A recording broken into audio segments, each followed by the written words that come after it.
राम राम दोस्तों, मैं आपकी प्यारी दुलारी चुगल किशोरी। कैसे हैं आप लोग? हम तो रोज की तरह हाजिर हैं आपके लिए गर्मा गर्म और सबसे पहले चटपटी चुगलियां लेकर।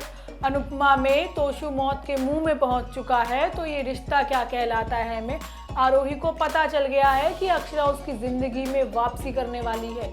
तो वहीं कुंडली भाग्य में राखी की जान बचाने के चक्कर में अर्जुन अपनी जान खतरे में डालने वाला है। तो चलिए अब विस्तार में जानते हैं घर घर की कहानी।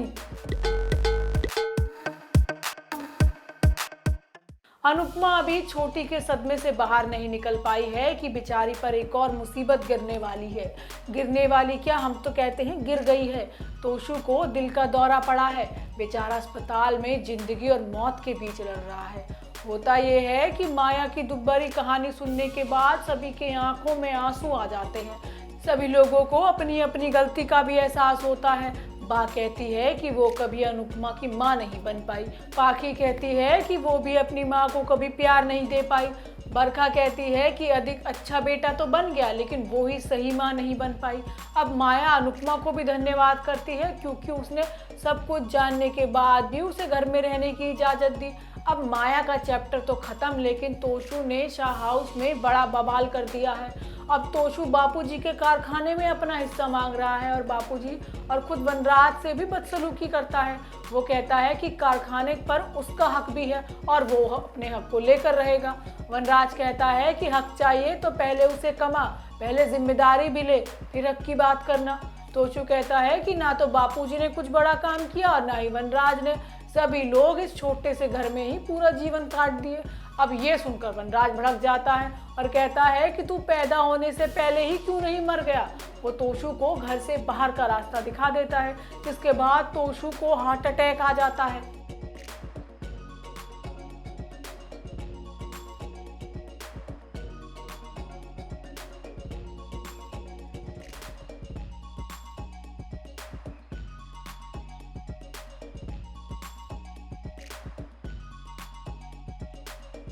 वहीं ये रिश्ता क्या कहलाता है में दूर जाने के बाद भाग्य अक्षरा और अभिमन्यु को पास लाने में लगा है। कहाँ बेचारा अभिमन्यु जिंदगी में आगे बढ़ने का फैसला ले रहा था, तो जिंदगी ने एक बार फिर उसे धक्का देकर पीछे की तरफ फेंक दिया। होता यह है कि रूही की तबीयत खराब हो जाती है और मंजरी अभिमन्यु को फ़ोन करके बताती है।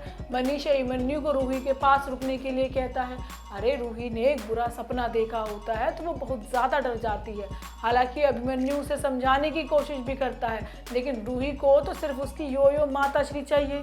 रूही कुछ भी खाने से मना कर देती है, लेकिन जैम खाने के लिए हाँ कर देती है। अभिमन्यु हिम्मत करके अभिनव को फ़ोन करता है और मदद की भीख मांगता है। पहले तो अभिनव भी अभिमन्यु का फ़ोन देखकर उठाने में हिचकिचाता है, लेकिन फिर मदद के लिए हाँ कर देता है।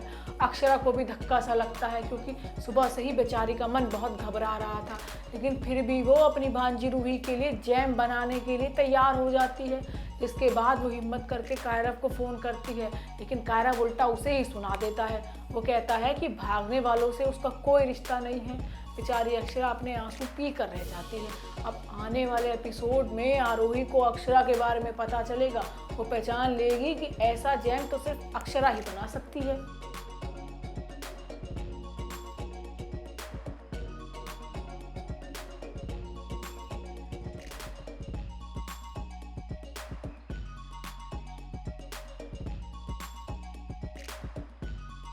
वहीं कुंडली भाग्य में अंजलि प्रीता को निशाना बनाने चली थी, लेकिन निशाने पर आ गया अर्जुन। हालांकि अर्जुन को अंजलि की नहीं बल्कि पृथ्वी की गोली लगी है। होता ये है कि ये बात तो सभी जानते हैं कि लूथरा परिवार पर दोबारा गुंडों ने हमला कर दिया है और लूथरा परिवार की सारी औरतें हिम्मत करके गुंडों का सफाया कर रही हैं। और ये देखकर मनीष तो बहुत खुश हो रहा है कि उसके घर की औरतें कितनी बहादुर हैं। अब इसी बीच अंजलि बंदूक ताने प्रीता को निशाना बनाने की कोशिश करती है और उसे गोली चलाने का मौका भी मिल जाता है, लेकिन बेचारी चूक जाती है, क्योंकि पृथ्वी उसका सारा गेम बिगाड़ देता है। अंजलि प्रीता पर गोली चलाए उससे पहले ही वो राखी को पकड़ लेता है और उसके माथे पर बंदूक रख देता है। पृथ्वी चिल्लाता है कि वो राखी को मार देगा। अब जैसे ही पृथ्वी गोली चलाता है, तभी बीच में अर्जुन आ जाता है और उसके हाथ पर गोली लग जाती है। अर्जुन को गोली लगता देख सभी की चीखें निकल जाती हैं।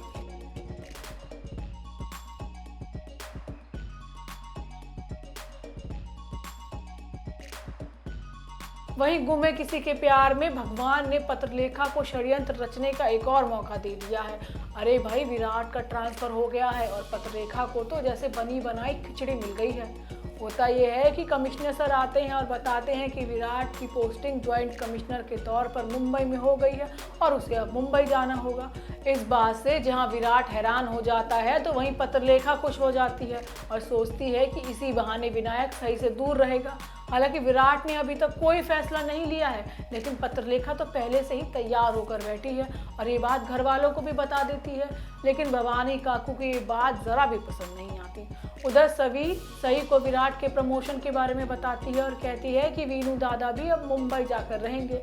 अब ये सुनते ही सही का खून खौल जाता है और वो पाखी विराट पर नाराजगी जाहिर करती है कि वो उसको उसके बेटे से दूर करने के लिए नई नई चालें चल रहे हैं। अब ऐसे में सही चौहान निवास में चोरों की तरह घुस जाती है और विनायक के कमरे में पहुंचकर उसे खूब सारा लाड करती है।